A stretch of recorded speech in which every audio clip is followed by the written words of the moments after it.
also believe that, given the lack of the quorum of leaders in cybersecurity space, in the information security space, as far as the female gender is concerned, I believe every opportunity to celebrate should, be taken up.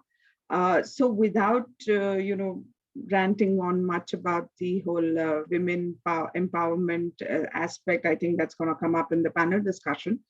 I'll quickly jump on to the presentation. Suma, thank you for sharing the slides. Can you put it on, is it on presentation mode? Yes, Runa. Could you just check? No. No, it's, can you click on the slideshow mode? Sure, I thought I did. It doesn't come up that way, that's fine. All right, okay, no problem. Right, good evening everyone, and thank you. I see there are almost close to 100 odd people on this presentation. So I apologize in advance if I, mistake anything.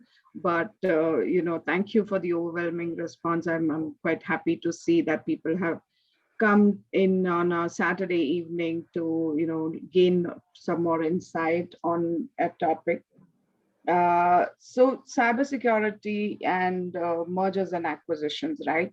I know it's not a topic that is spoken about a lot, but recently there have been a lot of instances where suddenly the companies have started taking cognizant of the fact that while conducting a merger or an acquisition of another company, cybersecurity plays an equally important role. And we'll see a couple of examples on why that has become, what has led to it gaining importance. As you would know, during the COVID and the pandemic time, yes, there were not as many mergers or acquisitions that we were hearing of.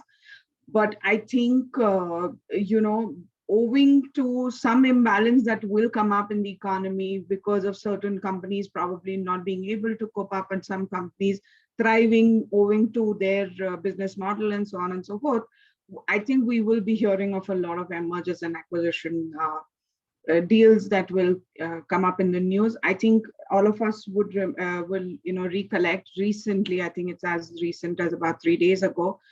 We heard of Wipro acquiring a consulting organization in the UK, and they've been.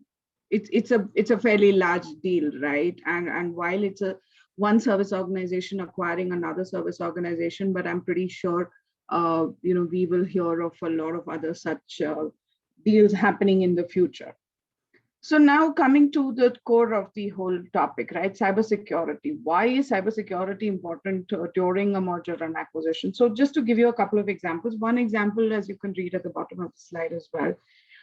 In 2017, Verizon's internet business itself, took a plunge and they lost almost 350 million US dollars. Why? Because they had acquired Yahoo. Now, in itself, did that really make them lose money? No. But what happened is that Yahoo then disclosed that they had these 3 massive data breaches, which affected 1 billion customer accounts, right? And therefore, that affected Verizon in turn, while it was probably none of Verizon's fault in itself. And hence, that these kind of large numbers and large names have, really taken the whole industry by, surprise. And therefore, they've realized that understanding and knowing what cybersecurity should be while acquiring a business or getting merged with another company is important. There have been certain surveys where they have identified that everybody now thinks that a certain amount of money as part of the whole acquisition deal should be kept aside in order to compensate for such kind of breaches that may happen in the future. As high as 5%, and when it's a multi-million or $1 billion deal as well, 5% obviously seems like a fairly high price. There's another shocking example. Suma, we can move to the next slide, please. So this is another example, and I mean, I just wanted to put it out there because the numbers and the kind of data that we are talking about is far more critical than because data like passport information and credit card data was compromised. So this happened when Marriott acquired Starwood. Now, Marriott acquired Starwood somewhere in 2016. However, in about 2018 is when Marriott announced that they had an alert that an unauthorized party had gained access to the Starwood guest database. Now, typically we would assume that this is something that if it's been 2 years since the acquisition, obviously the systems would be getting monitored, and such kind of breaches would get alerted and would be avoided.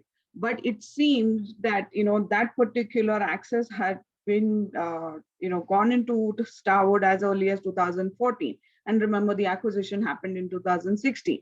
So again, for no fault of Marriott, but they suffered a huge reputation loss. And obviously, a lot of customers were very skeptical. And I know this for a fact because I was attending an event which was organized by Marriott as well as Starwood. And there was a lot of undercurrent in the event where they said that people are going to be very skeptical about providing their information to the hotel and so on and so forth, and hence obviously the business is going to suffer because nobody wants to make reservations at a Marriott property or at a Starwood property. So as you can see, and imagine, that the company's home website was a victim of something as simple as an SQL injection attack. Now we would assume that, and we are talking about the late 2018, or and by then something like an SQL injection is obviously seems like a very basic form of attack, but clearly because there was not much due diligence that was done, and hence this kind of attack was even possible, right? So these are the the examples. Now in not really trying to call it a doomsday or some sort of a catastrophe situation, but it's just to bring to everyone's attention that it is an important aspect of any business.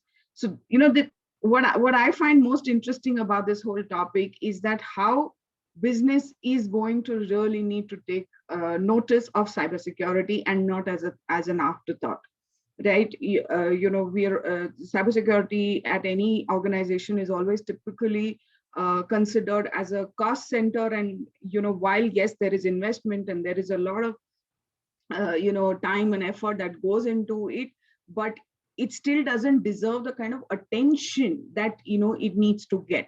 And that's what I believe is a positive takeaway when all of these incidents have happened, and now going forward what it should look like. Suma, can we move to the next slide, please? So right, so as I was saying, right, so now there is a market need, right, for having a cybersecurity embedded during a merger or an acquisition process. The merger and acquisition, as many of you would know, is in itself a very high risk proposition because any merger or any acquisition will lead to a lot of changes in the whole market dynamics, in how the shareholders will view the company, how the competition is going to take it, and hence a lot of times it's a lot of it is hush hush. A couple of examples like I can give you is the Vodafone Idea merger. I don't think anybody saw that coming, but due to market dynamics and at the back end, I know in order to amalgamate their whole cybersecurity infrastructure, remember, because they are telecom giants in themselves, has been a fairly mammoth task. Recently, we've been hearing about the Future Retail and the Reliance Retail merger or acquisition, however you want to view it. So now those are, certain kind of deals that change the whole dynamic of the organization.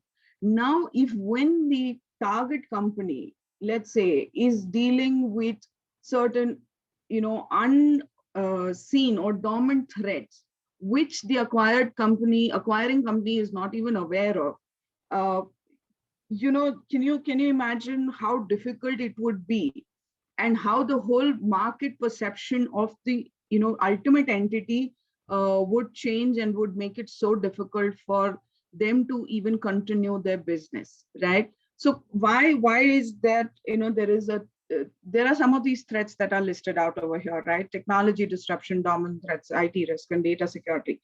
So technology disruption, right? Now, what are we talking? What do we mean by that? What we mean by that is that with increased digitization, now a lot of times what happens is it's possible that the acquiring company has a lot of legacy systems. However, the target company is a new age and highly digitized kind of an organization. So now you're talking about certain disruptions, and therefore the acquiring company may have not even thought of the kind of cyber attacks that could be the target company could be a victim of, right?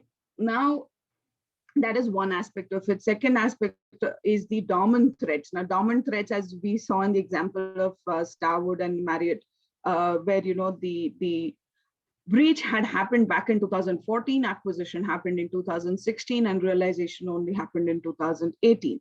Right. So now the leadership is going to they have to be vigilant to identify what are these kind of dormant threats that the target company is coming along with to the acquiring company, or in case of even if it's a merger of two major organizations, which organization has more dormant threats than the other, and therefore putting the other company at risk in itself.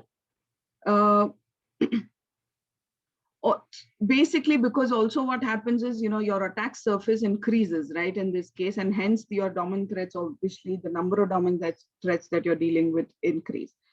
The third aspect is on the technology risk. So I remember back in 2004 and 5 when we were working on something similar. At that time, the client wanted to understand the IT integration, right? At that time, because there was not so much awareness and not so much importance given to cybersecurity and information security, so that was really not taken into consideration. But it was more of an IT risk that was taken into consideration. So now today, when I think of it, and if I had to look back at that particular project that we were working on, remember that here now I am still trying to deal with my current IT infrastructure, and now I have to deal with additional IT infrastructure. So I have to monitor both till such time that both of them are harmonized enough in such a way that it can run as one organization.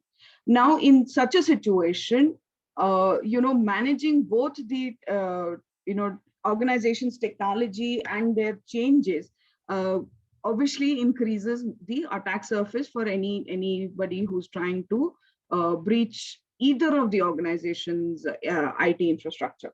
So that becomes a fairly big risk, because also in terms of the resiliency, when you are trying to do integration, and I'm sure a lot of us have faced this challenge in our various projects, where you're trying to integrate one system with another, and you really don't know what is going to go wrong where, and it could bring down the entire system. And in this case, imagine it will bring down systems for both the organizations, right? So that is another third risk which the whole process deals with.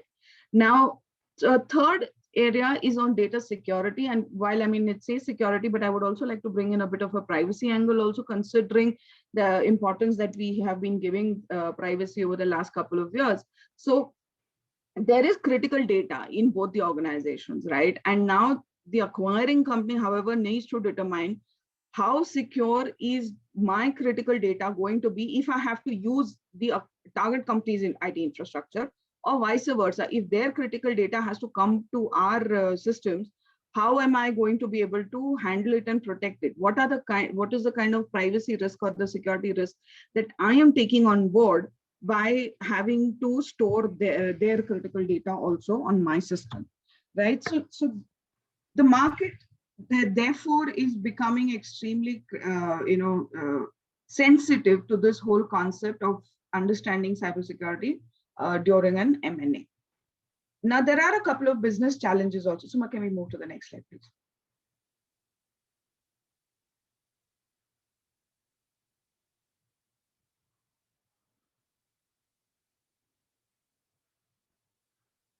Suma? Yes, Runa. Sorry for that. No Didn't problem. work. Yeah.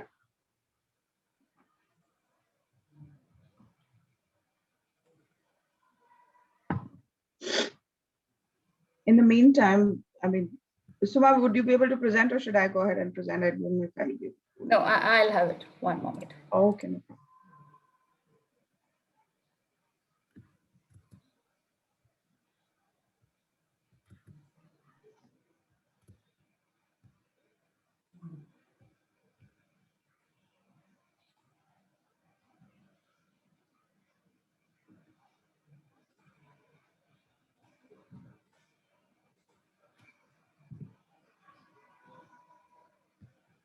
Yeah, we have it. Sure. Suma, you can, I think it's on this thing. You can just click next. The text will come. Okay. Yeah, perfect. Thank you. And Runa, just because we have just given a logical stop here, Yeah. I would request all of the people, attendees, if you have any questions, please post it on Q&A section and we would try to answer all of them. Yes. Thanks, Runa. Thank you, Suma. Right. Okay. So now when we spoke about the market challenges, now there are certain business challenges that also come into consideration during the whole merger and acquisition process, right? So what happens is when the acquiring company is just in initial conversation with a target company, there is clearly no legal contract or any legal binding that has initially been signed. Maybe there is an EOI or LOI that has been signed possibly. However, that may or may not give them the right to sort of go in and understand their entire security posture, or they will not be able to collect in-depth information about this posture of the target company's cybersecurity infrastructure. And so obviously they are running with that challenge. So that's number one. Secondly, the information that you can collect is probably just by way of a questionnaire, like how we would do a very high level assessment, which only you can only ask certain basic questions, whether you've done a penetration test in time, or whether there is a monitoring mechanism in place. And I mean, the target company is not obliged to really give you evidences per se, and they will probably just respond in a yes sir or no. But you still have to go with that kind of response for the time being, because you have no other option at this point in time. Now, once you move to the transition phase, now the transition phase is the time between when the deal is signed and there is a complete integration that is going to happen, right? How do you establish that who is accountable for which of the infrastructure and which of the systems at both the companies? And hence, therefore, who is going to monitor the risks on those systems? Who is going to ascertain that the application security risks have been mitigated, and if there are any vulnerabilities identified, who is going to patch them? So on and so forth. So therefore, now that becomes another challenge which you have to sort of live with, or you have to find a way to mitigate it to the least possible threat level, but it's not entirely foolproof at this point in time. The fourth aspect is also on the risk exposure, right? So now what happens is, sorry, if there is a full integration or even a hybrid integration, sorry. Now the difference in the infrastructure at times can also pose incompatibility and scalability challenges, right? And therefore, then the kind of vulnerabilities or the kind of resiliency challenges that you are going to have to overcome becomes twofold. So this is it's a risk which, when you are actually in the midst of the whole integration process, the acquisition process, is when you have very limited information, but at the same time you are trying to battle a smoother transition at the same time, you're trying to understand what kind of risks I'm going to face eventually coming, which are going to come up as once the integration is completed. Now, the fifth one is again probably a slightly softer aspect, but it's equally critical. And we have seen these things happen because a lot of times when there is an acquisition or a merger, certain number of people would most likely become redundant. Now, in that situation, imagine if somebody from your IT or your security team is going to become redundant and they know the ins and outs of your systems. Obviously, they carry that, angst in them.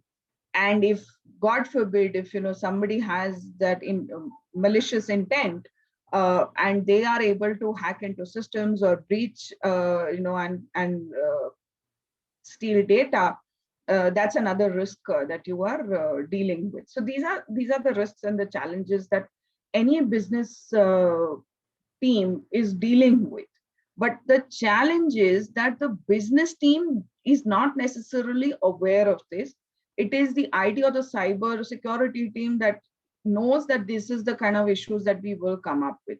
So how do you bring that conversation into the room where the business dealing is happening, right?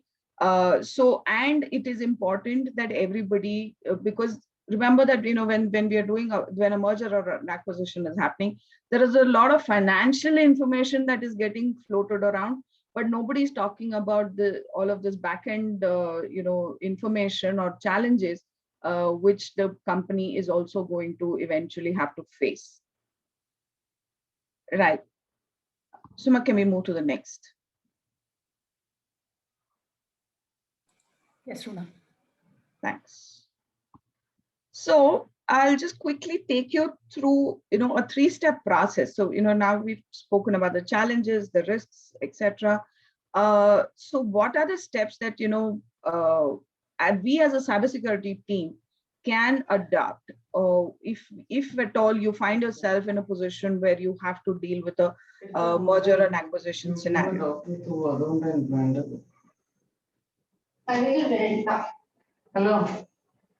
Hello. The doctor to BP can be mobile.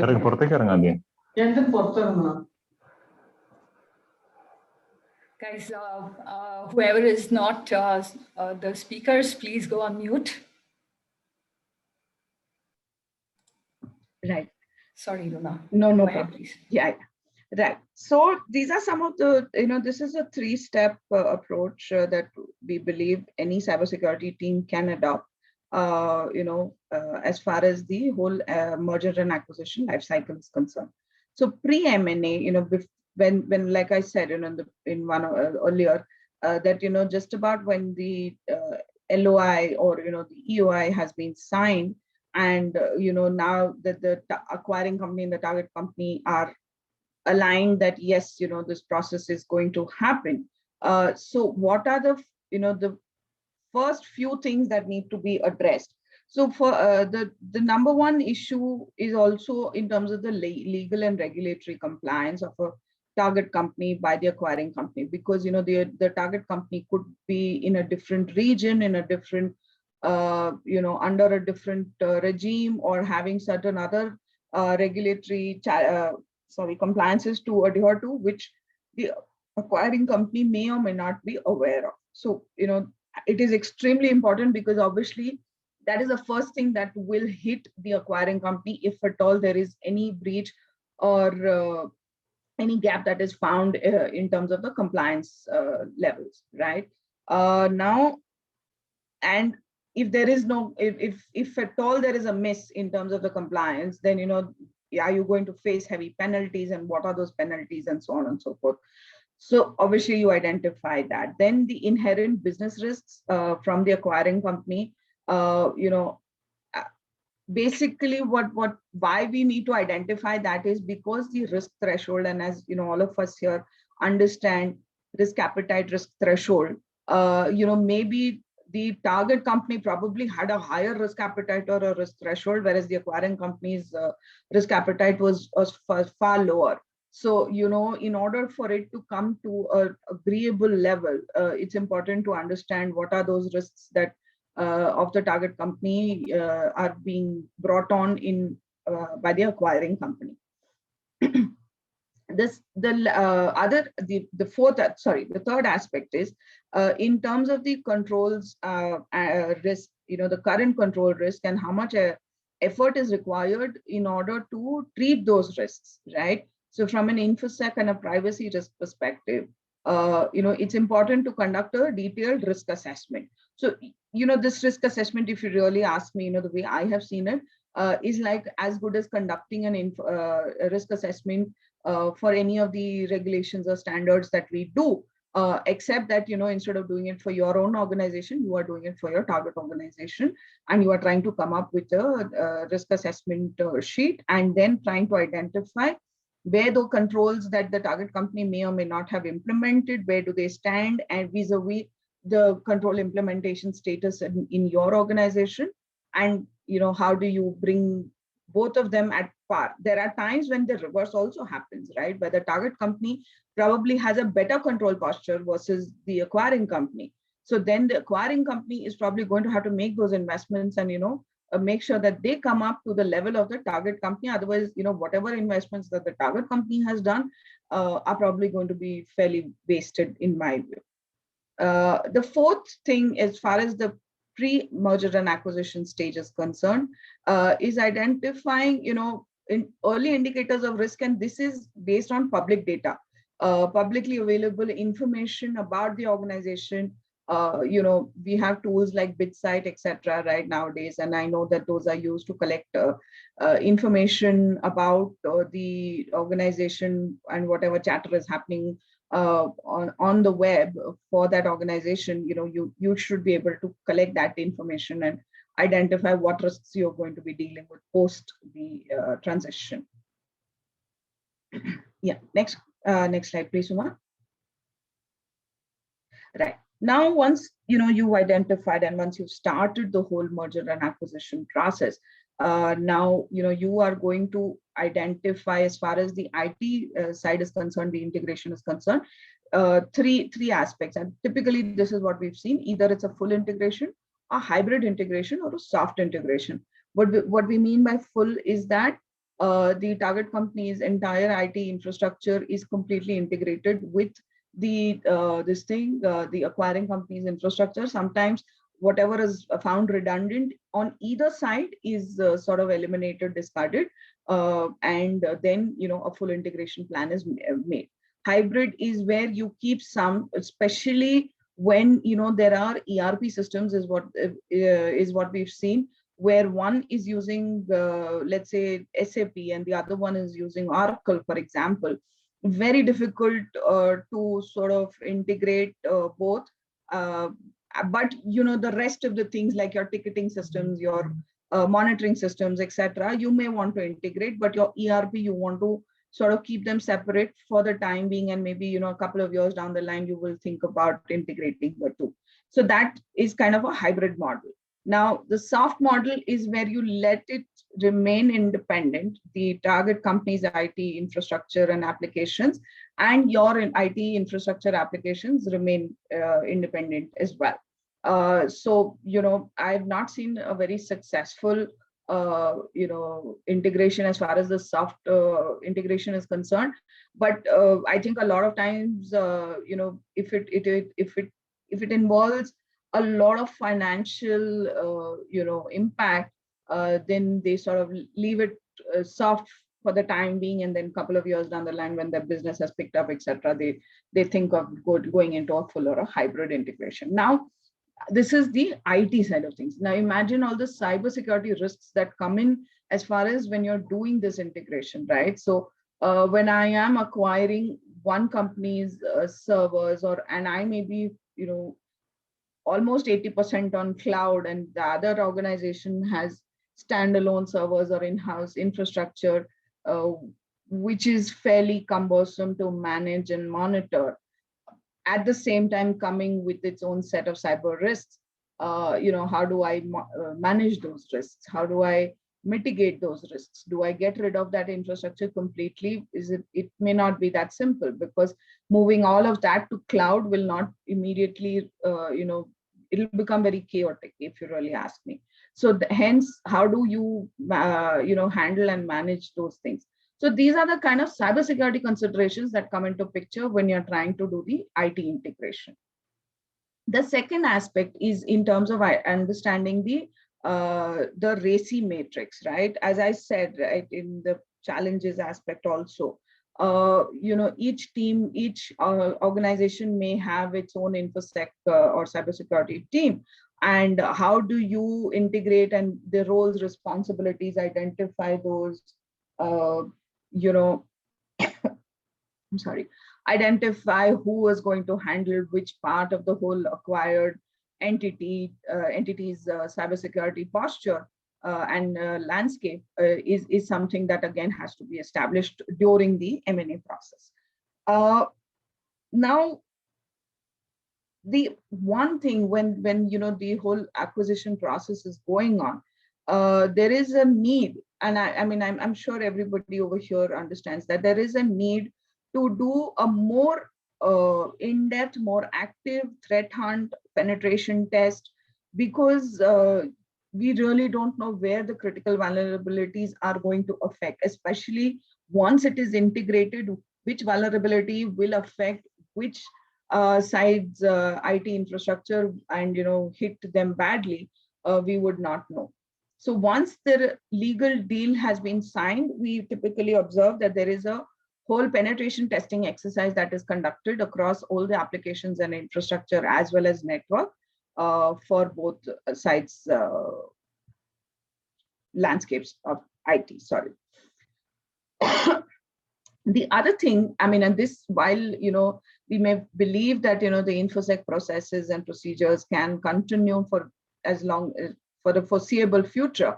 However, it becomes important to then come up with a, a common policy, process, procedure, so that, you start streamlining everything to one code of conduct rather than operating on, because again, when responsibilities are split, and responsibilities are aligned, then the accountability of having adherence, accountability and adherence to a single code of conduct becomes extremely important, because the target company would say, oh no, but this is the kind of password policy that we adopted, this is the kind of user access controls that we adopted. However, the acquiring company has some other rules around it. So it's important that they are both aligned and a single policy procedure is defined. Right. Suma, next slide, please. Right, now post the M&A. So once let's say things have settled down, so it's you've spent a couple of years mitigating the risks that we've identified and streamlined the processes and streamline the infrastructure, etc. How do you now start monitoring and making sure that everything is running smoothly, or if there are still some kinks in the armor that need to be ironed out? How do you go about doing that? So, so this becomes the post M&A activities, like establishing KRIs, for ongoing compliance, or remediating the vulnerabilities that you identified during the M&A PT that you conducted, and making sure that remediation, you follow through with it and establish a guideline for reassessment on a periodic basis. And obviously, like we said, when you're streamlining the policy procedures and establishing a RACI matrix during the mergers and acquisition, now post the acquisition, post the completion, what is the kind of governance model that you want to follow?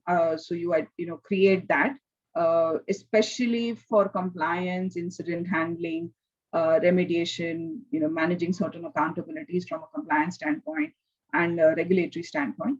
All of those things need to be established now once the acquisition process has been completed. And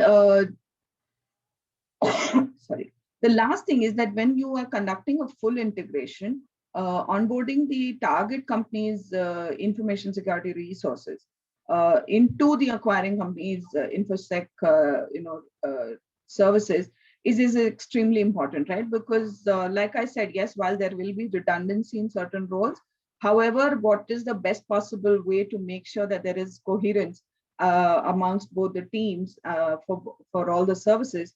It needs to be watched out and made sure that that happens. So this is in a nutshell, how the a three-step process can be adopted.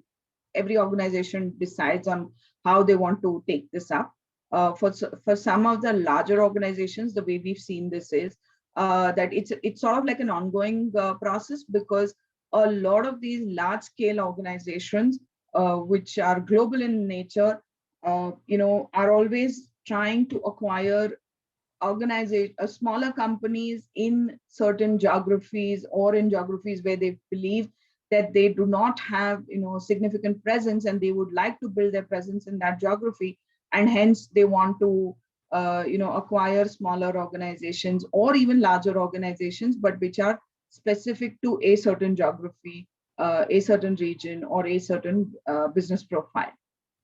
So this becomes and hence when they are, when a large organization especially is possibly doing this exercise of acquiring companies on a regular basis, it becomes even more important for them to establish a cybersecurity due diligence team for the whole merger and acquisition life cycle. Yep, Suma, you can go ahead, no problem. So this is typically just a model and a framework that I'll just quickly touch upon. We've spoken about the pre, during, and post. Yeah, sorry, Swan, just we can stay on sorry this for that. No problem. Right. So, the way we believe is that, there is a certain framework that we can identify in a way that, the initial pre-M&A life cycle is mostly about identifying the risks within the environment, and what are the kind of controls, the behaviors, the practices, what is the perimeter security of the target company, so on and so forth. So it's more if we have to look at it from a overall cybersecurity model perspective, this is more from the governance side of things, and this is during the pre-M&A, where most controls pertaining to governance aspect are taken into consideration. During the merger and acquisition process, controls related to vigilance and controls related to cybersecurity specifically, like we discussed, right? Penetration testing, vulnerability remediations, and monitoring of the acquired assets and infrastructure. All of those come into picture during the merger and acquisition, and some bits after the merger and acquisition also. Post the merger and acquisition completion, what becomes important is to make sure that the integrated, coherent IT infrastructure as well as the cybersecurity landscape is resilient to any further threats. You've mitigated the risks, and you've mitigated whatever was possible, and strengthen the controls from a data breach perspective or from a attack perspective. And however, on an ongoing basis, how resilient is my infrastructure going to remain? Because remember that now that the acquisition has happened, or when the merger has happened, that particular the new organization which has taken birth is going to be a market force to reckon with, and hence it is going to face a lot of threat from its competitors, from people who don't think that kind of a merger should have happened, and there will be a lot of negative factors at play at such a point in time. And hence resiliency at this stage would become extremely important for an organization.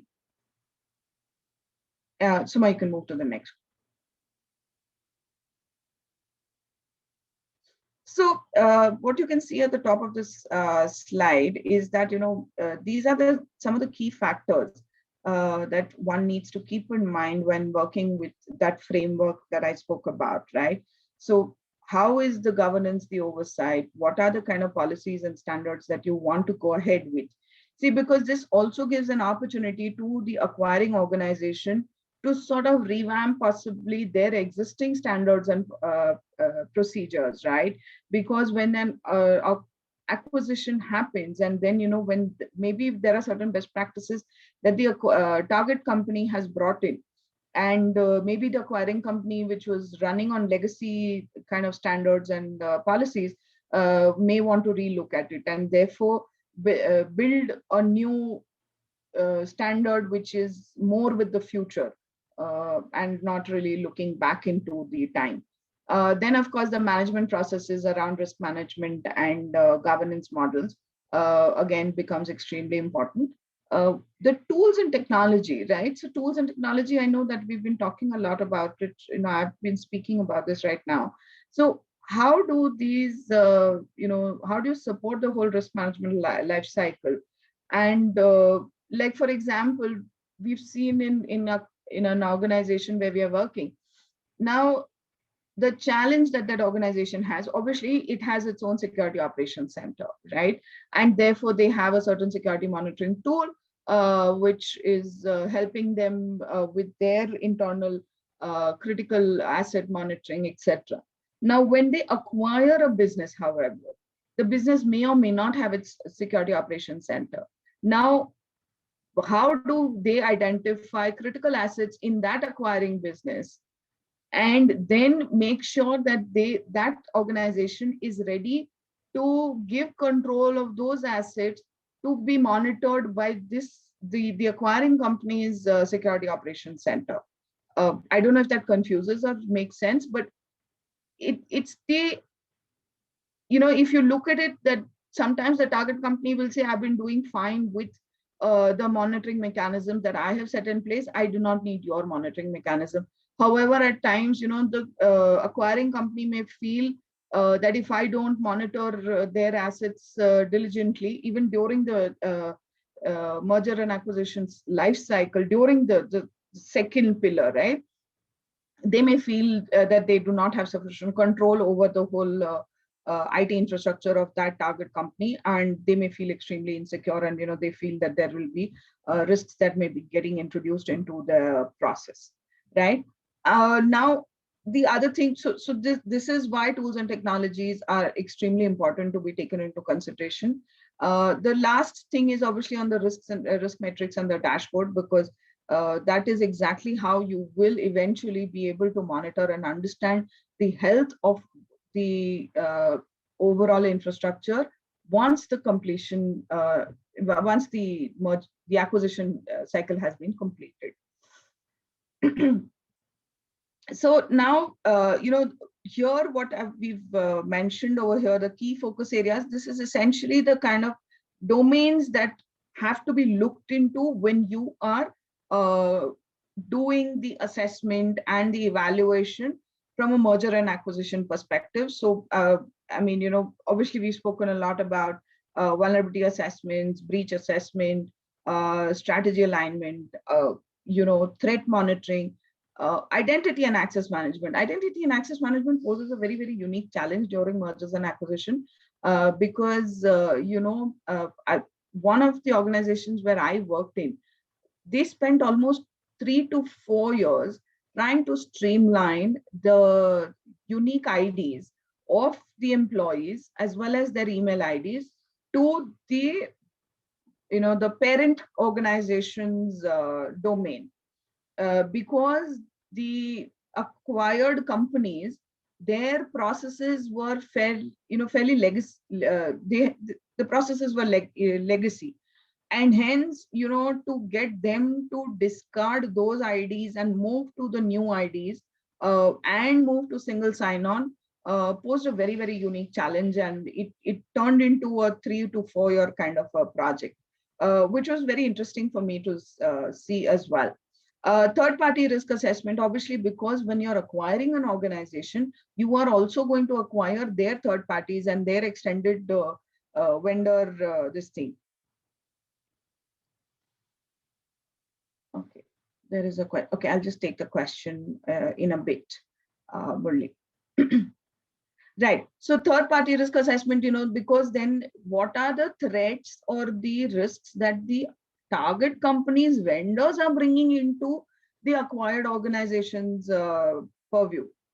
That becomes another challenge in itself. And again, that's a very interesting angle. So as you can see, some of these assessments, they sort of become projects in their own, especially during the whole M&A life cycle, because, you have to look into each and every aspect within the gamut of cybersecurity. So this is what, in a nutshell. I know it's probably not enough time for me to get into too many details, and in itself it's like as good as establishing an overall cybersecurity benchmark and a landscape for an organization. But it's interesting, and I do hope that you have gained some good insight into the topic, and I hope that you all get an opportunity to work on a project of this nature in the future. That was very nice, Runa. So we have a couple of questions. Let me read out the first one. Yeah. James is asking this question. Actually, all three questions are by him. So he says, most of the time, a small company in terms of infrastructure and people are being acquired. The information on acquisition stays usually with the company's promoters only till the deal is done. So any leakage or inherent risk might jeopardize the entire deal. How can the Infosec or risk team handle this at the nth moment? Okay. So James, thank you for the question. And good point. I agree when you say that the promoters are the only ones possibly aware of that the deal is happening. Which is what I said, right? That a lot of times these large organizations, they establish a process around it, and they identify people within their own cyber and risk management team who will, look into the Infosec and information risk management aspect for the deal. And at times, the way I have seen it is that because they want to keep the whole deal under wraps, they don't reveal the details of it, but they will just manage to get us the information of the target company and say, okay, now conduct an assessment. Of course, you may not be able to give a complete foolproof assessment, but and as all risk assessments that we do, right, they come with their own set of disclaimers per se. So you do that kind of a disclaimer based risk assessment based on the information that has been provided to you, and hand it over to the top management. I hope that answers the question for you. Definitely. Second question is, as you stated, if the IT head or Infosec officer at the acquired company knows that his house is not in a good position from a security and risk posture, he might think he would be redundant. Usually, the acquiring company will employ Big Four to do a security and risk assessment. So how can this be handled? Okay, I'm not sure if I understand the question correctly, but let me just see. So you're saying the IT head or Infosec officer of the acquired company knows that his house is not in a good order. You might think he would be redundant. Usually they have to do a risk assessment. How can this be handled? So I'm sorry, but I think the question is more about, what would happen if the Infosec officer would lose his job or something like that, or because if I look at it from a mitigating the challenges that the acquired company's weak cybersecurity posture is concerned, then the acquiring company is obviously a lot more concerned, and they will end up spending a sufficient amount of budget and time and effort in making sure that the house is put in order, right? But as far as the team itself is concerned, and if the team itself feels threatened, and which happens, I mean, let's be very candid, that kind of a situation always happens. But having said that, there are times when people are able to justify the reasons for the weakness in their cybersecurity posture. And if they are able to demonstrate some good ideas on how the strengthening can happen, how the weaknesses can be eliminated, I think this situation can be handled then. Absolutely.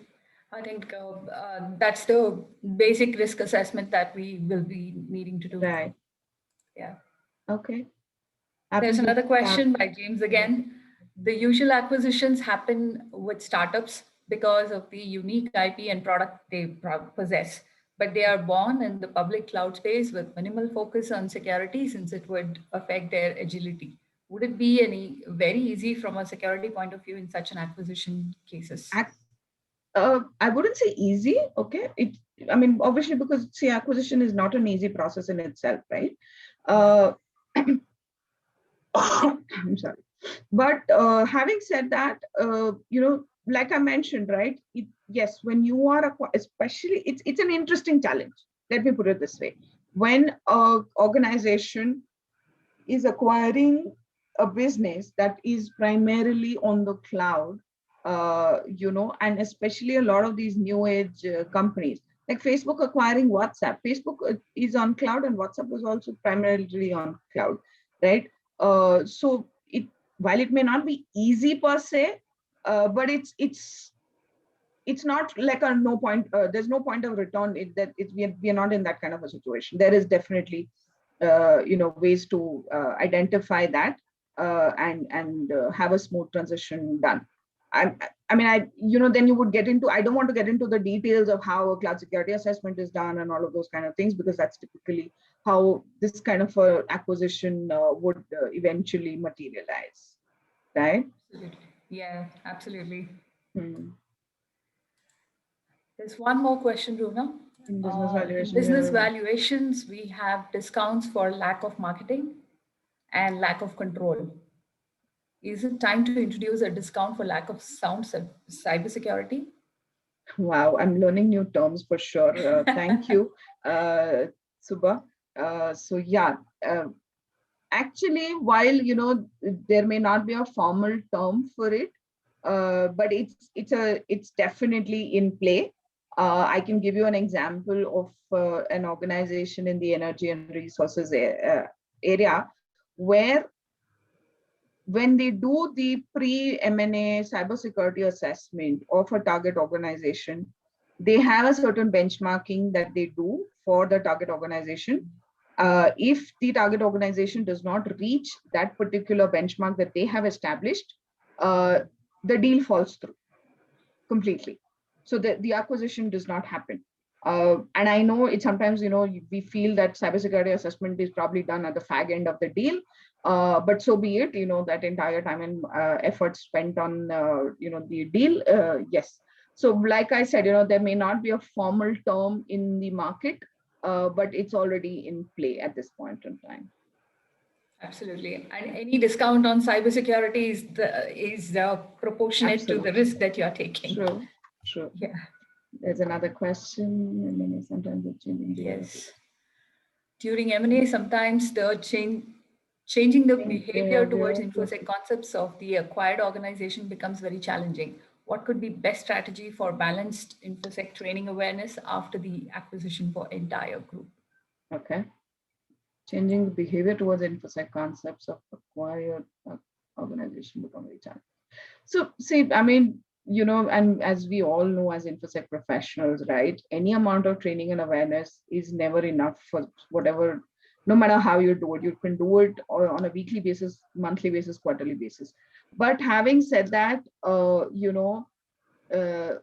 it's about the culture. So what kind of culture are you able to build within the team? That is one. Two, how coherent and how streamlined are you able to make your concepts for the acquired organization are very important actually. And hence, balancing the training awareness after the acquisition of the entire group is such that, so there are these behavioral trainers and culture experts who are hired during an acquisition process, right? Because it's not just about Infosec, but it is about the overall organization culture and overall organization policies that also undergo a lot of change. And it becomes a challenge for the acquired business, right? So Infosec is becoming an important area where that cultural training is happening for the acquired organizations' employees. Absolutely. I think Infosec training awareness itself is a big topic, and it has to be given more and more importance, at least during the M&A, because of the high level of risk that it has. And I think the merging itself and merging all the employees along with the businesses has a lot of risk, and awareness is very, very important at that time. Yeah. All right. Do we have any other questions, Suma? That's about it, Runa. Okay. I think this was an absolutely very good session, and we covered quite a few topics in the given less time. And thank you very much for this very exhaustive session. Not at all. Thank you so much for having me, Suma, and the rest of the panel. I'm really glad to have attended this session, and I've enjoyed myself as well. Thank you so much for those words. Thank you.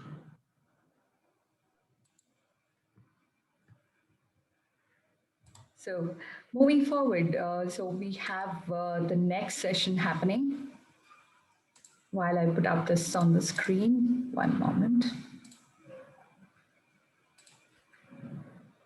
We also have one of the feedbacks that we need to take for this session that you had. Request all of you to provide your feedback. I'm going to put that up on the screen as well.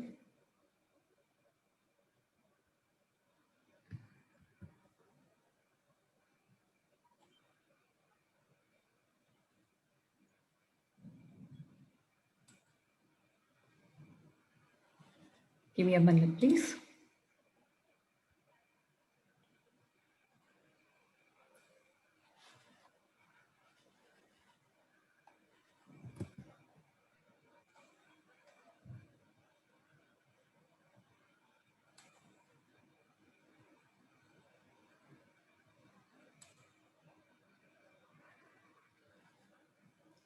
It's on the screen. Please feel free to provide your feedback on the session we just had. We would give you about 1 minute before we start the next session.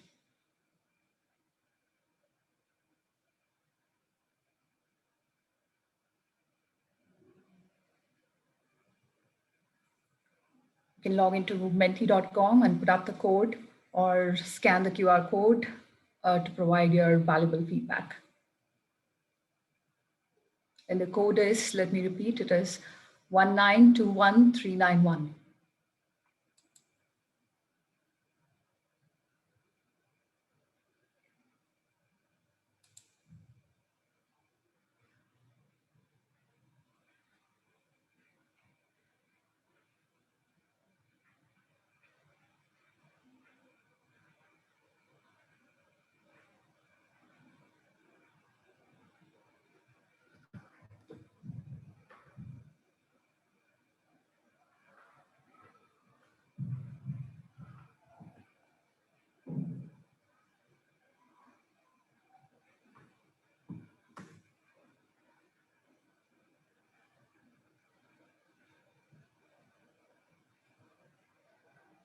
Let me repeat, the code is 1921391.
Suma, you can maybe put the mentee again slide because I see only 45 people giving feedback. Maybe we can wait for another 1 minute.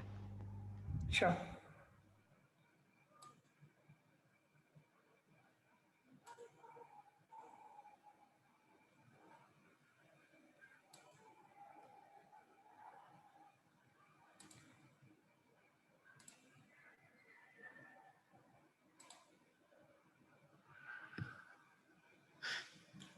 Request you to please provide your feedback faster.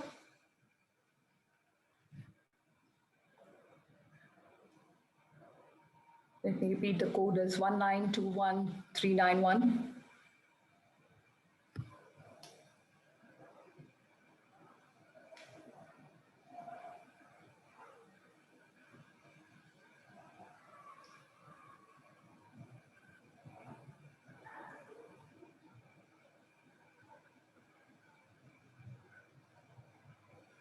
Okay, without any undue delay, let's start with the next program. Meanwhile, you can still provide the feedback with the code 1921391.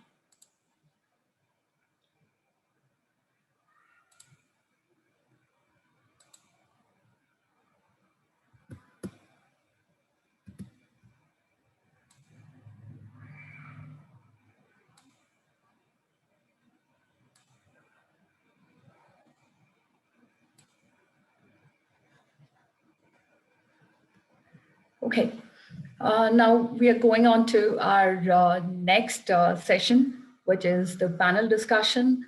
And the most important people over here, the panelists, Satyavathi Divadari, Priya Madhavan, and Jamuna Swamy are here with us for a panel discussion on women empowerment, support, challenges, and way forward.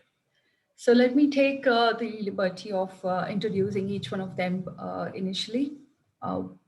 Welcome, Satya, Priya, and Jamuna. So we have Satyavathi Divadari, who is the Chief Cybersecurity Architect in Microfocus. And she's also Chairman of ISACA Bangalore Chapter and Global Advisory Board Member of CTIA EC Council. She has over 22 years of experience in banking, telecom, IT and ITES and media industries and leadership positions in News Corp, Cognizant, Wells Fargo, Capgemini, IBM, and Tata Communications Limited. And the most exciting thing is she has been recognized as the top 20 Indian women influencers in Security 2020 by Security India, CISO Top 100 by CISO Platform, and Women in Tech Chief Mentor by Kamikaze B2B Media, Top Technologist Tech Beacon Award by Weequity. Welcome, Satyavathi. I hope you're able to hear me. Yeah, thanks for having me here, Suma. Appreciate that. Hi, Satya. Next, we have Priya Madhavan, who is a consultant at Nasscom Futureskills. And she has about 27 years of experience in creating and nurturing business lines with some of the largest players in IT services industry like Cognizant and Wipro. And she's highly experienced. And currently she is with Nasscom Futureskills, and she was telling us about a couple of initiatives that they are doing. And her current focus is scaling cybersecurity skilling across B2B, B2A, and B2C. And welcome, Priya, on this forum. Thank you, Suma.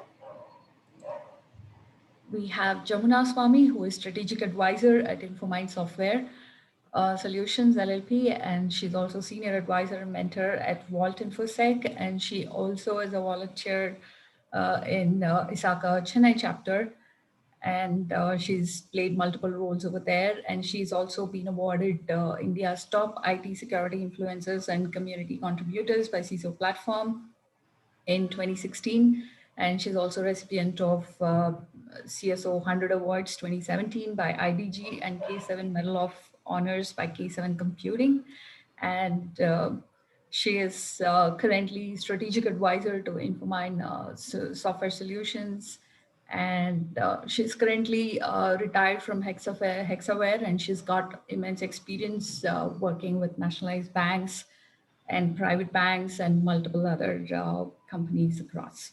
Welcome, Jamuna, Swamy. Thank you, Suma. Hi. So it's like my pleasure to invite all of you on to this session. And I think this session is going to be really, really interesting for me, at least, because I have some experts sitting in front of me, and virtually. And this is going to be a fun or interesting topic as well. As we know, we are talking about women empowerment, support, challenges, and way forward. We have a couple of questions where we can discuss on quite a few interesting topics as well. Firstly, let me start with Gloria Steinem, who is world-renowned feminist, journalist, and activist, who once explained, the story of women's struggle for equality belongs to no single feminist, nor to any one organization, but to collective efforts of all who care about human rights. What is your opinion on that? Maybe let me start with Jamuna. Yeah. Thank you, Suma. This is a good question. And yes, I agree that it is the collective sort of, what do you say, strength by which the women empowerment happens. But at the same time, my view is that there are three parts to it. First one is the self, woman herself. Then comes the family and near support systems. Family organization, I can talk about it. Then the third one is the society. So if you take these three portions, 60 to 70% should be from the self. She should have the urge, she should have the fire that she will be able to do, she will be able to come up the challenges. As we see, the theme of the current year is choose to challenge. So one has to keep challenging herself so that she can come up that challenge and come up the ladder. That's how she will be able to do it. But of course, the support systems are required. I'm not denying that. But how that can be sort of utilized, that also need to be looked at by the individual. So though it is a collectiveness, but majority, I would say the woman herself needs to have that fire, needs to have that desire to empower herself. And that's my response. Absolutely. So Satya and Priya, would you have any thoughts on that? Maybe let me go next. This is Satya. So, see, when we are thinking about a leadership, right? The leadership again has three elements, as Jamuna just mentioned. I think I agree with all these components. The key component here is the person itself, as rightly said. Now, also the situation and the environment where you are standing, right? Imagine the same person with same qualities and same traits, but lives in a place where there is a supporting system, there is an encouragement available, and chances are provided. The situation would be different. It's almost similar to this prince and pauper story, right? If a same boy lives in a king's palace, he will be raised differently. Whereas the same boy lives in a pauper, I mean, in a farmer or a shoemaker, the person will be raised differently, right? So the society and community support is also needed. The struggles around it also adds additional, what we can say growth elements, right? If the society is supportive, then probably the people will grow faster. So that is the area. So if you compare India versus US, I'm just taking an example, just don't take me differently, but we may be 10 years below the ladder compared to the women in US, right? But you think in the progress what we made, we had first Indian Prime Minister, and we had first Indian president. Even today, we don't have a first Indian president in US, right? So sometimes we believe society is actually dragging us, And at times we also need to understand these are the struggles which actually make us bold, stronger, and help us grow, and also help us learn something new. I think it's important to learn from whatever the struggle is coming in. And as well said, I think take that strength and move forward, and take that strength to actually challenge yourself and progress. Absolutely. So, like you mentioned, yes, so there is a huge difference between US and India, but we do have great Indian female leaders as well, like maybe Mother Teresa or Indira Gandhi or many others that we have in the history, right? So, like I said before as well, women have matched up with men in all fields and all aspects, including technology as such. So, and we have made a significant contribution over there. So, any thoughts on how India is progressing onto it?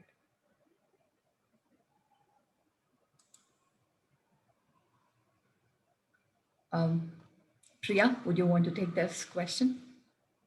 Sure, Suma. So I think there is, actually, if you look at the entry level, the number of male-female balance is almost 50-50. Like today, when from the campus, when you recruit, it's 50-50. So there's Yes. good amount of students, women students doing the STEM education, and are very, very important factor for the IT segment. So there is definitely there is a good movement there at the entry level, and so much, and to certain extent till about the mid level, like 3 to 5 years. But post which is where there's a challenge when the priorities for the lady changes. She has to look after her family, and then earlier I think there was a situation where if women in IT took a break, it was difficult for them to come back. But things have changed significantly now. So things have changed Absolutely. significantly. The person can come back to the same role that she was taking, or they can actually move horizontally into a different function. And there is enough and large support given by the organization to help them reskill or upskill, so that nobody wants to lose the good talent of the 3 to 5 year women Yes. sector here. So there is a lot of encouragement from the enterprise to support women who take a break and come back. So I think it's interesting times for women to really grow up in the career. Of course, there is a very small percentage at the senior level. There is still a glass ceiling, but I think we are improving. I think there is good improvement of women presence in the board also today. There is improvement. I'm sure it's going to become better as we go by. Absolutely. I think some of the studies says that there are the ratio between men and women is like 4:1 in the current meetings as such. There is no equal gender representation at the higher level at least. So yeah, like you said, I think we need to, I mean, it's improving, but it takes a little more while, I guess. No, when you start, it's 50-50. So it's 1:1. And yes, when you grow higher, it's 1:4. Yes, I think yes, the enterprise is trying to bridge the gap. absolutely. Yeah. Satya or Jamuna, you want to talk on this topic? What's Yeah, your thoughts on this? just to add on to that, right? So the reason why these numbers are reducing at the middle layer or at the top layer, please consider these opinions as my opinions and take it with a pinch of salt. I may not be right. I may not be right in my thoughts, but possibly the challenge is actually about women's, most women considering that, the senior positions will take additional 2 more hours. I need to take more responsibility. I'm happy where I am. I have enough struggles to handle at home and office. Let me live with where I am, right? So that is something actually dragging them to not take the position, which is, even though sometimes internally, when the IGP comes up, they're not the first person to go and apply, right? Not to demean any man, women, men here, but there is a higher chance that men in the same position would pick up that IJP when it comes and apply, whereas women consider multiple times, and in case even they are ready, they'll still think about various aspects, right? Where the aspects could be family related, aspects could be a stress related, or it could be her own confidence on herself, the self-worth, right? Thinking that maybe I do not have sufficient skills to apply, right? I think you might have heard this multiple times. It's been said that women only apply when 8 of the 10 skills in the checklist is fulfilled, whereas the men Yes. apply when three or five up to five are filled, right? It may not be true, because I also heard recently that even men do that. Some of them also get worried when they don't have 8 skills on the board. Only then they apply. But proportionately speaking, women do it a lot, right? So these are the key conditions when a leadership position is offered. First thing is actually to be confident. I think coming back to the same situation, it's you. I think a woman has to consider that this is my choice. I'm going to move in the career, and this position is going to give me a better platform, and take that challenge. Absolutely, Satya. Yeah, I want to add here my views. See, this women empowerment has been taking a lot of good momentum in the past few years. So I would say it's a cultural mind shift. There should be a very great, shift in the thinking process, not only about women, men, the society, the people around her. Everyone has to think through. So that is where. So it is improving. It will take some more time, but I really feel that the equality will be established very soon, because that historical mindset has to change in every one of us. That's very important. Absolutely agreed with you, Jamuna. So that was a very good insight to it. So in the same context, like, as we all know, change is the only constant in life now. So every time there is a change, there is something new or something unknown. There is something unknown part to it. Like maybe when we change a role, or we change the industry, or we change the organization, there's some kind of fear maybe women have a little more than men. That's what I understand. So it's like maybe they are having a little more fear, and they have to break those barriers in order to accept that change. So what is your take on that, Satya, if you want to go first? Yeah, I know this example is quite dated, but it still applies, I guess. So when I was an engineer, I was working in a public company. It was a monopoly at that time, BSNL. Now it's called Tata Communications. Right? I was just an engineer. I have been given an opportunity to lead a BS 7799 implementation across 3 locations. Right? That's actually a managerial or senior managerial position. And in a public company, there is a hierarchy, and you need to follow hierarchy, and you can't directly go and speak with 2 levels up or 3 levels up. And BS 7799 is actually similar to or same as ISO 27001. That's actually the base, right? Yes. So this required me actually to challenge the status quo a lot, and then I need to take a stand on. I think I need to take up this position. Yes, I will take it, and then that is a situation where I identified myself in a different place. Right? I elevated myself already from engineer to actually a senior level. I just consider myself, I am the information security manager for these 3 regions. I'll go ahead and implement, right? In my mind, right? Once I seen myself there, I was able to take all the decisions. And then instead of actually calling the managers and convincing them, I went ahead and talked to the head of the southern region, and then said that this is what I have been told to do, and I require your support, sir. So what is required here in this case, why I'm giving an example, is 2 things are needed. One is your own interest to do, and second is a person who will actually sponsor or champion your cause, right? You need to also get that, right?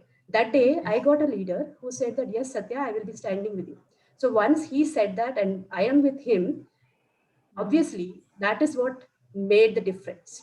Otherwise, a short lady, a young lady with maybe 20, 21 years and trying to implement a lot of things in an organization which is bureaucratic in nature, it doesn't work. The change doesn't work. And you are doing an implementation like information security. I'm speaking about 18 years old story.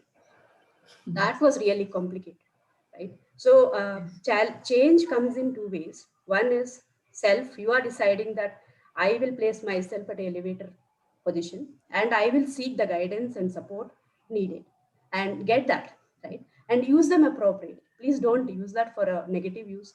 Take them as a guidance and then and ask them to support you and stand with you.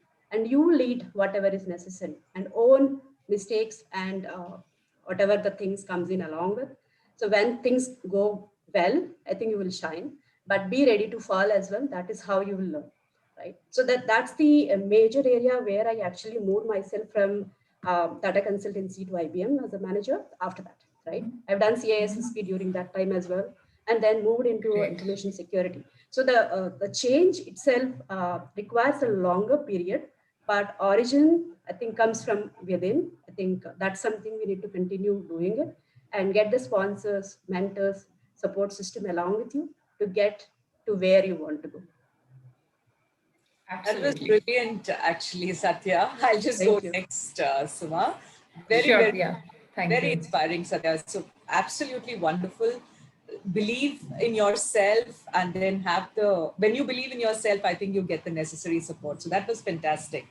So from my perspective, I would say always change is the only constant. We all understand that. When I started my career in 94, I don't know how many of y'all are aware, AS400 system is a mid-range system from IBM, which was the most popular system that time.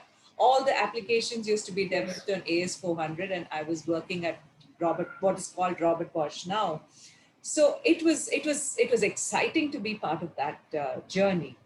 And then after that, I moved into a technology. 98, 99, I moved into e-commerce because that was the happening thing then. All the .com and stuff like that started. Then 2003, 2004 is where I started working on the middleware technologies. And then almost towards 2008, 2009, it was all the BPM technologies. So for me, when I start, and 2013 is when I made a complete shift into cybersecurity. So of all the panel, probably I'm the least experienced in cybersecurity. But I was lucky to be part of the technology that is relevant for that day. So I would just thank my stars, saying that I was lucky to be part of that technology wave, and I was able to play a decent role in that area, being a technical and a managerial person there. So having the right opportunity and taking that opportunity and making it favorable for you, I think is very important. And I would say that every individual should have this USP, the unique selling proposition. I'm sure they have to say that without them, this work cannot be done. They have to become, the enterprise has to be dependable on them. Okay, this work I know only Priya can do, or I know only Satya can do, or I know only Jamuna can do.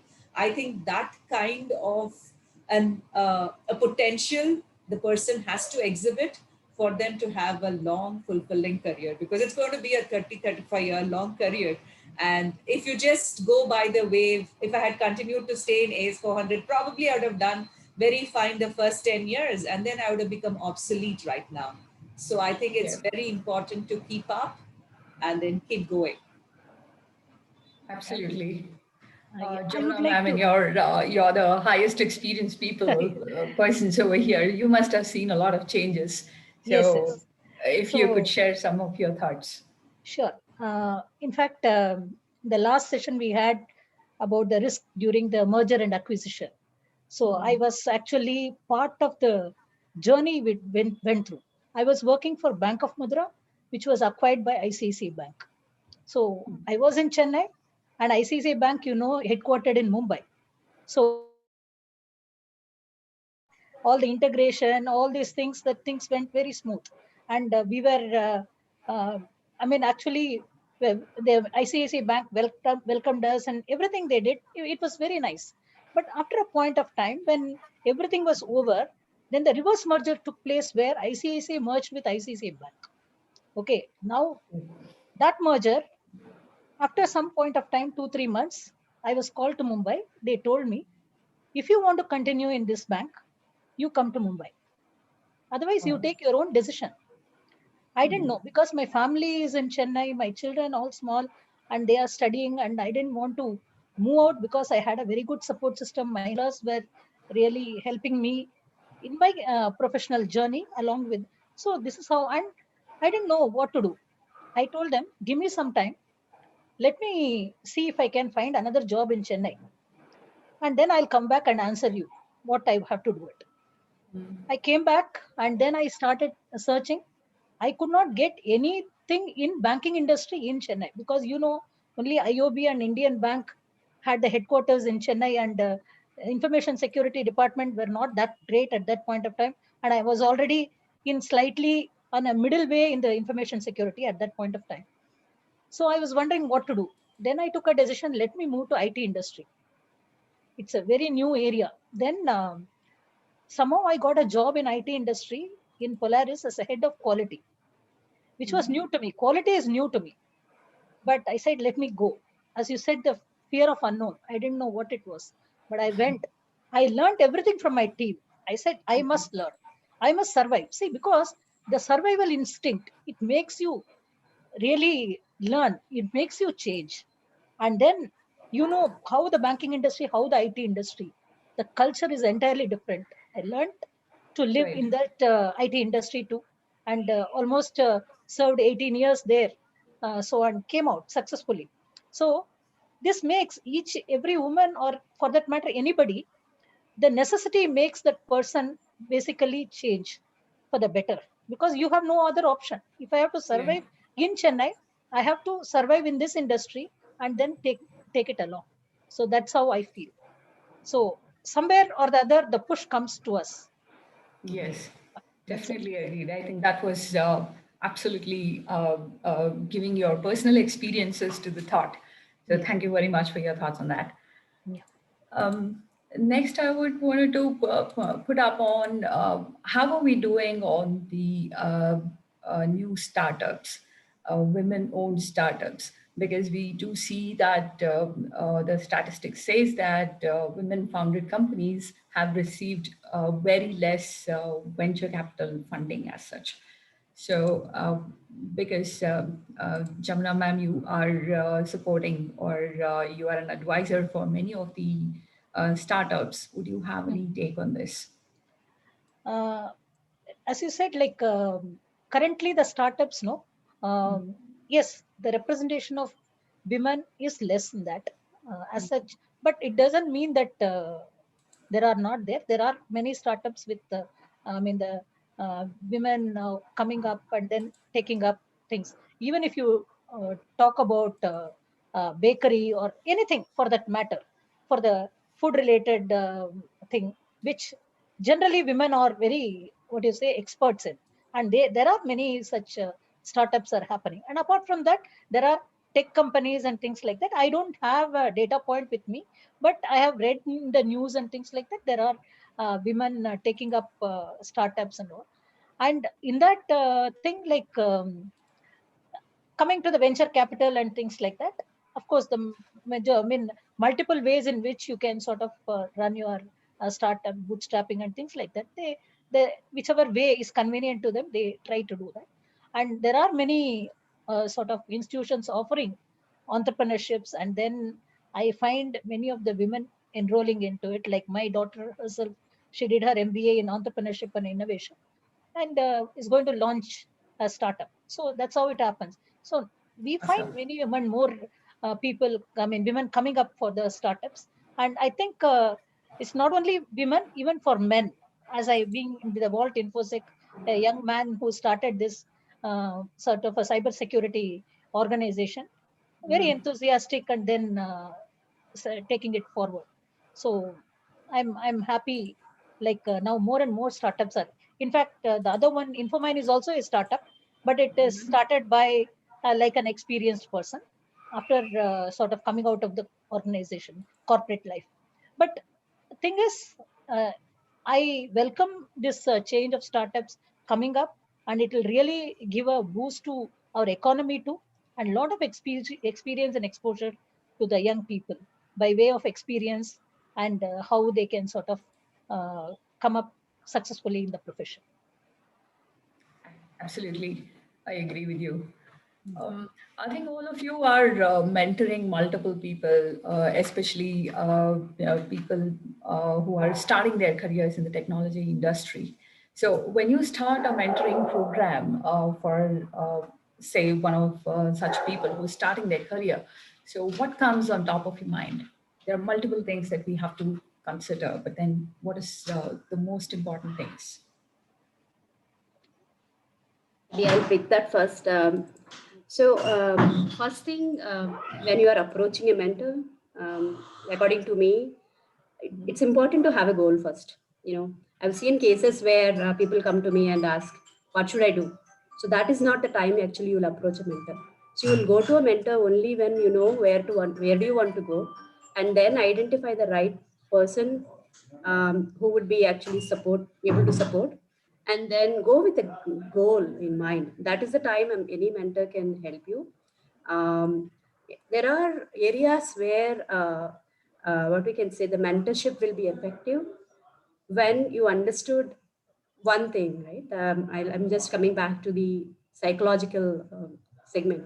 You will be able to understand in a couple of engagements or a couple of talks with the person that yes, this person matches, or the wavelength matches, and this person understands. I'm speaking about this person because it could be a man or a woman. Don't just look for a woman as a mentor, but look for men also, because if you are only looking for women, then there are very few and they're already overstretched with various things. But look for areas where you want to improve. For example, let me give you an example, right? I want to become an architect when I was in an IBM, right? And I was just as I said, I was an engineer and moved as a manager in IBM, and I wanted to become a enterprise architect at that time. And the chances for me getting an architect within India was very difficult.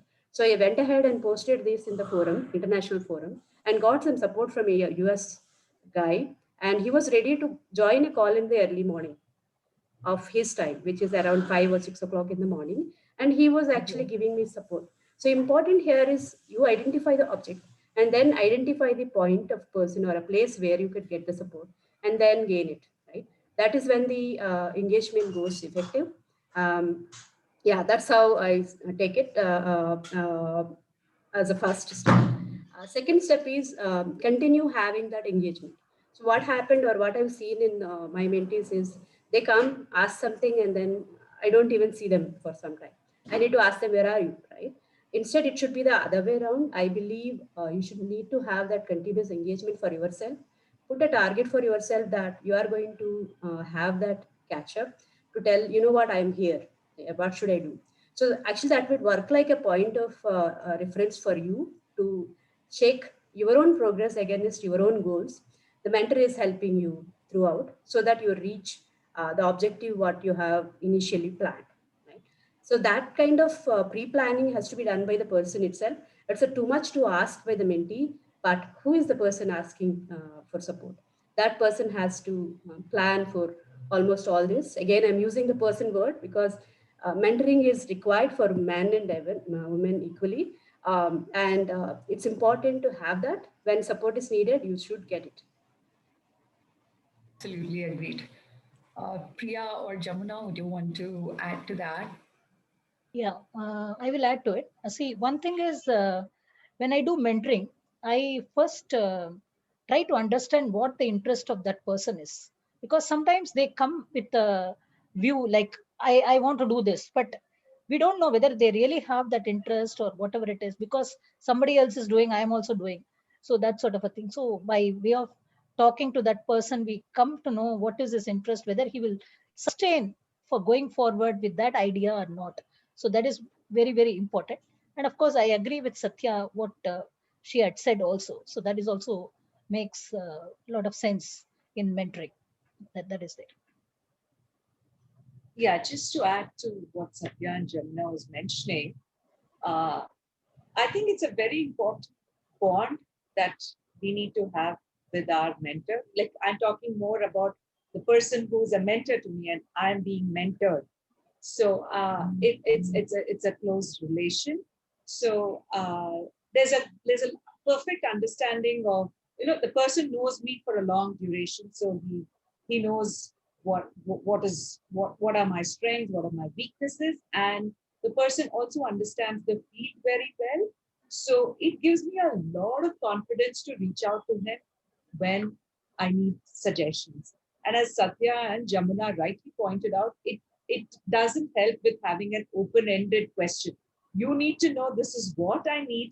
How should I go about doing it? These are the multiple options. In fact, you yourself will be telling them the multiple options, and they will actually do the weighing of pros and cons and then give their perspective to it. So, but having a mentor is very, very important. And I really benefited a lot by having a mentor. In terms of, I don't know specifically how many people have, I actually, if you take account, I don't think I've specifically said I'm a mentor for 5 people. No, it's not like that. But in the role that I've been performing, there's been a lot of discussions that I've been having with my immediate reportees and the reportees down there, where it's more like it's not like a very planned session with a mentor. It is like on the job. You do the discussion and you kind of guide people through. And there are very simple situations like a young mother, when she joined the team, she had 2 children, and the second one was very small. And I also had 2 children, and my second one was probably like 3 years old or 4 years old. So she, at that point of time, and she's a very good, very good employee, but she was almost at the thing of, resigning. She said, she was telling, I cannot manage, Priya, it's difficult. But then when I spoke to her and told how, like, it is not, you don't have to give up. You're good at it. And I'm doing it, so you also can do it. And then now she's still in her career. She's still continuing to do it. That's nice. So it's more like that I have done rather than being a very formal mentor. As a mentor, I have not played like a formal mentor, but I have taken the benefit of a person who's been a mentor to me. Just I want to add a couple of points here. So there are two things Satya. here we need to understand. One is a short-term mentoring and a long-term, right? The short-term could be like the point what just Priya mentioned. You just have a problem, you want some solution. That's a short-term thing. And you want to get certified, you need a person who have certified, like maybe a CISM certification. So you need a person who has done it. So you work with them or work with him or her to get that certification done. That's a what we can say kind of a focused mentoring for that object. Whereas there are long-term mentoring where you are actually looking for a leadership bringing or career growth and continuous advice around strategy. So all these are long-term. So you need to also be specific on what is the engagement you want to do and have the clarity and say, you know what, I just want the support and if you can help me here and set that ground rules, right? Then it will be easy to actually build that relationship forward. Absolutely. I think we do have, most of the organizations are having HR policies and diversity inclusions and support for flexible hours, working hours, working from home, and a lot of support that we see these days, right? So I think we should take good advantage of it to balance out the personal and the work, and women have to go forward. I have an interesting question, just being a little cognizant of the time. I have an interesting question from one of the attendees. It is Sridhar Parthasarathi. And he says, I feel that women are more suitable for some roles like CEOs or the CQOs, where empathy and clarity are more important. Does the panel think so too? Yeah, I will take the question. I agree Sure, with the statement. Empathy is one of an important aspect for a leadership, for a leader, basically. So only then you will be able to understand what are the challenges faced by your team, and then how you will be able to sort of interact with them and then make them feel comfortable. And it is my view that women are more empathetic towards others compared to men. This is my view. That's all. there is no data point or anything like that. It's my view. That's it. Okay. Sure. And while in my professional journey also, I've ensured that generally, once I started coming toward the, retirement age, in fact, my team used to sort of look up to me like a mother. They were youngsters coming from college and all, like they'll come and tell me all the problems and this is what it is, madam, what do I do, and things like that. And I also try to help them out.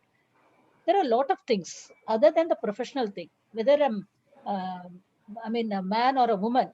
They have come and told me about the fights they had with the father, with the spouses, what they are not able to do, and things like that, how to overcome that. Because of that, their work at the office is, they are not able to concentrate. These are all many things which, in by talking to them, bringing them to some line, better thing, I'm happy that I could be able to be of use to them, which I see now after retirement of 4 years. Still, my team, whenever there is an important decision in their life, they just give me a call or WhatsApp me, and I feel very happy about it. And this is what I just wanted to share. That's it. Absolutely. That's Thank you. absolutely fantastic. That's a great example. Yeah, absolutely, absolutely. Yeah. Just So- one thing, like in terms of women, I think as women, we are by design, we can do multitasking. And so I think a CEO definitely has to have a broad perspective of various departments in the company, and with the empathy that is inherent for a woman, I'm sure they will do very well. We have seen our favorite Pepsi CEO, who's one of the most sought after CEOs. So I think women will be suited for those roles. Yeah. So I'll add a little funny element there, right? So actually, it seems to be the generation is changing. 20 years back, they used to say when if you are in business, you need to actually put a serious face. The face need to be serious, should be standing straight, and we shouldn't show any emotion. And that is when you will be considered as a leader. Right? That was the situation, I think, maybe 15, 20 years back. Today, any photo you are asking for, profile photo in the leadership position, they are expected to have a little smile on their face, show some empathy, compassion, right? Whether it is a man or woman. So the change what I'm seeing is actually inherently within the system. The expectation around the leadership is changing. The expectation is that leader should have compassion, should have empathy, should have soft skill, should have the interpersonal skills. Apart from the skills what used to lead in the previous cases, where like you should be like aggressive, you should be bureaucrat, you should actually get the things done. So the change is actually within the system itself, according to me. So that is driving I think the interesting element of whoever has those elements which are most necessary as an inherent quality, that is women, I think getting a better chance actually. So we don't need to go through a training to get that. It's already there, right? Whereas it's a training which you need to go through when you are moving from a junior position or a middle layer to a leader to get those soft skills. Whereas women come with that. So I go with this principle that the times are changing, which is looking for compassion and empathy. If that is actually making us a better place in the board, I think let it be. And I'll ask, I think this is a positive move for all the women to take that challenge and accept that and move into the boards.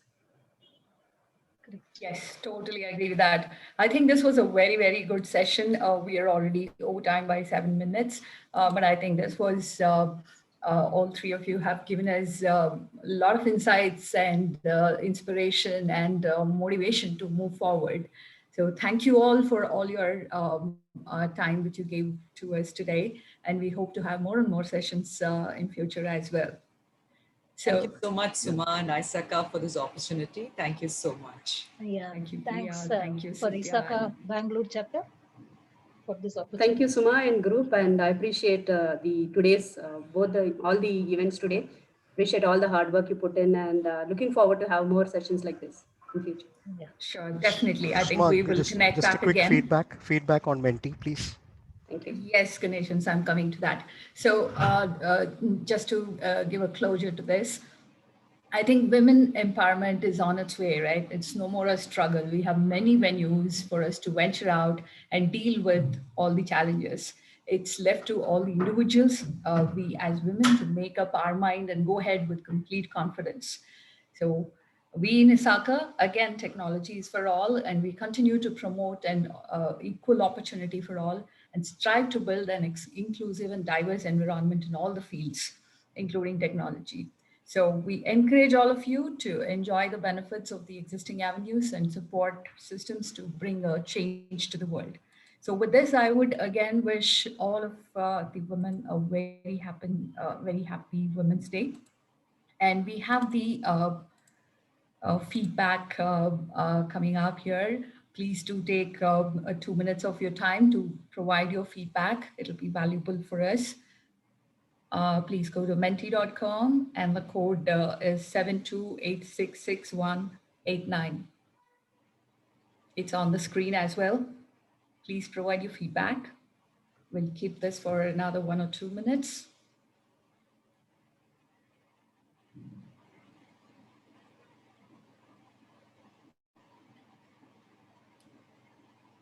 Suma, while the Yes, members are actually taking the feedback, right?